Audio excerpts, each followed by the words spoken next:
आयुर्वेद, योग और चिकित्सा यूनानी विभाग की ओर से आरोग्य मेला 2025 का उद्घाटन किया। राज्य स्तरीय विशाल आरोग्य मेला 1 मार्च से 4 मार्च तक जयपुर के शिल्पग्राम जवाहर कला केंद्र में आयोजित किया गया।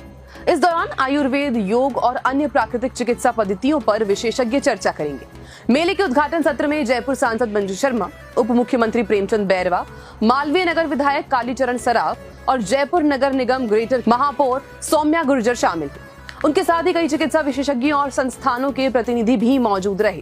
4 दिन तक चलने वाले इस मेले में लोगों को स्वास्थ्य परामर्श, निशुल्क जांच, चिकित्सा पद्धतियों की जानकारी मिलेगी। मैं सभी से आह्वान करना चाहूँगा, हर एक जन आंदोलन के रूप में जनता तक इस आयुर्वेदिक पद्धति, यूनानी होम्योपैथी सिद्धा, इस पद्धति का सभी को ज्ञान हो और ज्ञान के बाद इस पद्धति का लाभ लेने के लिए यहाँ इस मेले में आए, ताकि हमारे बहुत अच्छे जो चिकित्सक हैं उनके द्वारा उनका इलाज हो और हमारा स्वास्थ्य अच्छा रहे। वो हमारा स्वास्थ्य में कई जो रोग आते हैं वो रोग आए नहीं, उससे पहले भी इससे कई प्रकार की हमारी जो जड़ी बूटियों से बनाई हुई दवाइयाँ हैं उनका सेवन करेंगे तो शायद हम उन रोगों से निजात पाएंगे जो हमारे शरीर में नहीं लगे, प्रतिरोधक क्षमता भी बहुत बढ़ेगी। मैं कहना चाहूँगा कि इस मेले में जिस तरह से विभाग काम करता है, जिस तरह से हमारे चिकित्सक काम करते हैं, उनका लाभ हमारी आम जन को मिले, आम जनता को मिले। इसके लिए मैं सभी से और आपके मीडिया के माध्यम से भी सभी को यही कहना चाहूँगा कि सब आके और इसमें भाग लें, इस पद्धति को जाने, इस पद्धति का लाभ लें, इस पद्धति से आप उपचार करें। सर, इन पद्धतियों को सरकार कैसे बढ़ावा दे रही है? देखिए, हमारे यशस्वी प्रधानमंत्री नरेंद्र मोदी जी ने जिस तरह से इस आयुष विभाग को इन्होंने प्रोत्साहित किया है और बढ़ावा देने के लिए काम कर रहे हैं, इसी की संकल्पना लेते हुए हमारे यशस्वी मुख्यमंत्री भजनलाल जी शर्मा जी ने जिस तरह से हमारी सरकार बनने के बाद हम हर तरीके से इसको ज़्यादा से ज़्यादा अवेयरनेस लोगों में पहुंचे और इसका ज़्यादा से ज़्यादा इसके द्वारा उपचार हो। राजस्थान विधानसभा में गतिरोध खत्म होने के 1 दिन बाद ही फिर से असंसदीय भाषा का मामला सामने आया। जनजातीय और सामाजिक न्याय विभाग की अनुदान मांगों पर बहस जारी थी। इस दौरान डूंगरपुर से कांग्रेस विधायक गणेश घोघरा अपनी बात कह रहे थे, लेकिन इस बीच जब सत्ता पक्ष के एक अन्य विधायक द्वारा घोघरा को टोका तो उन्होंने अपशब्द का इस्तेमाल किया।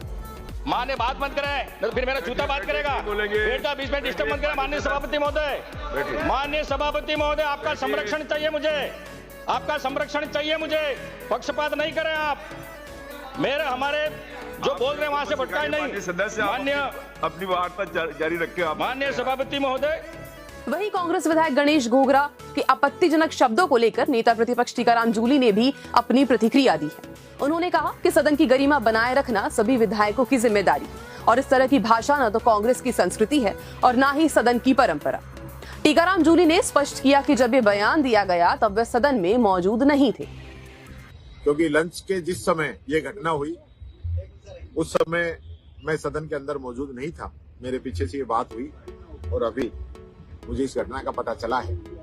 ये हमारी संस्कृति नहीं है और विधानसभा की परंपरा भी नहीं है। मैं माननीय सदस्य से इस बारे में बात करूंगा कि क्या स्थिति थी, किस वजह से उन्होंने ये शब्द कहे।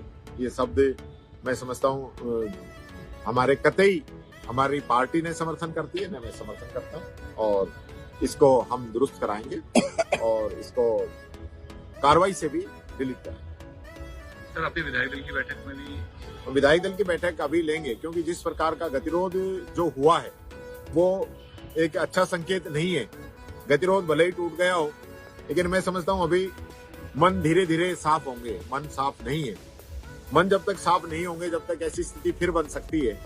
इसलिए जरूरी है कि हम सब लोग बैठ के और सत्ता पक्ष भी और विपक्ष भी एक सौहार्दपूर्ण वातावरण बनाए। खबर अजमेर से है। दरगाह के नीचे गर्भगृह में शिव मंदिर के दावे को लेकर आज सुनवाई होगी। पिछली सुनवाई में दरगाह कमेटी ने कोर्ट से कुछ समय मांगा था, जिसके बाद 1 मार्च तक का समय दिया गया था। सिविल कोर्ट के मुख्य दरवाजे पर पुलिस तैनात की गई है। याचिकाकर्ता हिंदू सेना के राष्ट्रीय अध्यक्ष विष्णु गुप्ता आज अजमेर नहीं आएंगे। उनके वकील अजमेर पहुंच चुके हैं। बता दें कि हिंदू सेना के राष्ट्रीय अध्यक्ष विष्णु गुप्ता ने दरगाह में मंदिर के दावे को लेकर याचिका लगाई थी। इसके बाद दरगाह कमेटी ने इस याचिका को खारिज करने की मांग करते हुए कोर्ट में एप्लीकेशन लगाई थी। केंद्रीय मंत्री गजेंद्र सिंह शेखावत ने अपने जोधपुर प्रवास के दौरान अपने निवास पर हमेशा की तरह जनसुनवाई की। शेखावत ने मीडिया से बातचीत करते हुए 144 साल बाद बने कुंभ के विशेष संयोग में 67 करोड़ लोगों द्वारा डुबकी लगाने के विषय पर बातचीत करते हुए कहा कि एक भारत श्रेष्ठ भारत के तहत भारत का गौरव और गरिमा जिस रूप में आस्था और विश्वास के साथ कुंभ की बनी है, उससे अंदाजा लगाया जा सकता है कि आम जनता का विश्वास भारतीय संस्कृति और एकता में कितना है। जिस श्रद्धा और आस्था के भाव के साथ में भारत और देश विदेश से दुनिया भर के लोग कुंभ के में स्नान करने के दृष्टिकोण से, कुंभ के समय में होने वाले विभिन्न आयोजनों में शरीक होने के दृष्टिकोण से और दुनिया भर के अनेक लोग कुंभ के प्रबंधन और इस तरह के मानव एकत्रीकरण, इतने बड़े मानव एकत्रीकरण के लिए, व्यवस्थाओं को देखने के लिए जो जैसी रुचि रखता था, जैसा भावना रखता था, उस भावना के अनुरूप कुंभ में आए। और अब की बार का कुंभ, जब कुंभ के प्रारंभ से पहले हमने जो कहा था कि दिव्य होगा, भव्य होगा, अप्रतिम होगा, अतुलनीय होगा, अनिर्वचनीय होगा, अब की बार का कुंभ ठीक वैसा ही हुआ। कुंभ के इस स्थूल पक्ष जो सामने दिखाई देता है उसके अतिरिक्त भी कुंभ के 45 दिन में जो 67 करोड़ लोगों के एक साथ आने के कारण से जो ऊर्जा का संकलन हुआ है और साथ साथ में भारत में एकात्मता और भारत की एकता, एक भारत श्रेष्ठ भारत का भाव जिस तरह से प्रतिपादित हुआ है, मैं ये मानता हूँ कि वो और भी अधिक महत्वपूर्ण है। कुंभ का पुण्य, कुंभ का धार्मिक पक्ष, कुंभ का आस्था भाव एक तरफ है। इस कुंभ ने जिस तरह से भारत को एकता के सूत्र में एक बार फिर बांधने और पूरे भारत के हर कोने से आए हुए व्यक्ति के मन में ये विश्वास जगाने के हम सब भारतीय हैं और भारतीय होने के नाते एक हैं, बहुत बड़ी भूमिका का निर्वहन किया। ब्यावर जिले के विजयनगर कस्बे में स्कूली छात्राओं के यौन शोषण, ब्लैकमेलिंग और धर्मांतरण की कोशिश का मामला तूल पकड़ चुका है। इसके विरोध में अजमेर शहर पूरी तरह से बंद रहा। विभिन्न संगठनों ने आज इस बंद का आह्वान किया था, जिसका व्यापक असर देखने को मिला है। इस वक्त अजमेर के बाजारों में सन्नाटा पसरा है। दुकानें बंद और व्यापारी सड़कों पर उतरकर विरोध जता रहे हैं। अजमेर स्थित ख्वाजा गरीब नवाज की दरगाह का बाजार भी पूरी तरह आज बंद है। दरगाह खादिम समुदाय के लोगों ने भी इस कृत्य की निंदा करते हुए दोषियों पर सख्त कार्रवाई की मांग की। राजस्थान कांग्रेस को अब जल्द नया प्रदेश मुख्यालय भवन मिल जाएगा। नए मुख्यालय का निर्माण अब कांग्रेस पार्टी अपने नेताओं के सहयोग से करेगी। कल हुई बैठक में इसके लिए करोड़ों रुपए जुटाने का भी बंदोबस्त हो गया। बैठक में भाया और रोहित बोरा ने 1-1 करोड़ रुपए की आर्थिक मदद देने की घोषणा की, तो वहीं सीपी जोशी और गोविंद सिंह डोटासरा सहित कई नेताओं ने 51-51 लाख रुपए देने का ऐलान किया। जयपुर के मानसरोवर में राजस्थान कांग्रेस के नए प्रदेश मुख्यालय के लिए गहलोत राज में जमीन भी आवंटित हो गई थी। विधानसभा चुनाव से पहले राहुल गांधी और अध्यक्ष खड़गे भी इसका शिलान्यास करके चले गए, लेकिन उसके बाद कांग्रेस की सरकार चली गई और ऐसे में नए दफ्तर की लागत के 80 करोड़ रुपए जुटाना मुश्किल हो गया। लिहाजा तभी से मुख्यालय अपने निर्माण की बाट जो रहा है। अब कांग्रेस पार्टी ने इस भवन को अपने नेताओं के आर्थिक सहयोग से बनाने का फैसला लिया। एमएलए, एमपी, एक्स एमएलए, प्रदेश कांग्रेस कमेटी के या डीसीसी के कार्यकर्ताओं को, नेताओं को यहाँ पर बुलाया और जो नवीन भवन बन रहा है उसका काम हम लोग शुरू कर रहे हैं। और ये सारे के सारे लोगों ने कमिटमेंट किया है। हम लोगों ने एक प्लान बनाया है कि हम कूपन एआईसीसी की अनुमति से प्रदेश कांग्रेस कमेटी या एआईसीसी की तरफ से हम कूपन देंगे और कूपन के आधार के ऊपर ब्लॉक, मंडल, जिला, प्रदेश कांग्रेस कमेटी और बाकी नेतागण जो अपने हिसाब से भी जो दे सकते हैं वो सब लोग चंदा देंगे। सुप्रीम कोर्ट ने जयपुर की जल महल झील को नुकसान पहुंचाने और आसपास के क्षेत्र में रात्रि बाजार लगाने की अनुमति देकर इसके पानी को गंदा करने के लिए नगर निगम जयपुर हेरिटेज को फटकार लगाई। कोर्ट ने कहा कि नगर निगम जयपुर हेरिटेज की लापरवाही और अवैध कृत्यों के कारण जल महल झील पूरी तरह से नष्ट हो गई। वीसी के माध्यम से पेश हुए नगर निगम आयुक्त के पीछे स्मार्ट सिटी का बोर्ड लगा देख कोर्ट ने कहा कि आश्चर्य है कि जल महल झील को लगभग नष्ट करके जयपुर शहर स्मार्ट कैसे बन जाएगा, जिसके बाद झील के जीर्णोद्वार और संरक्षण के निर्देश दिए। राजस्थान विधानसभा में पिछले दिनों सत्ता पक्ष और विपक्ष के बीच तनातनी और गतिरोध के बाद लगातार सियासी पारा उछाल पर है।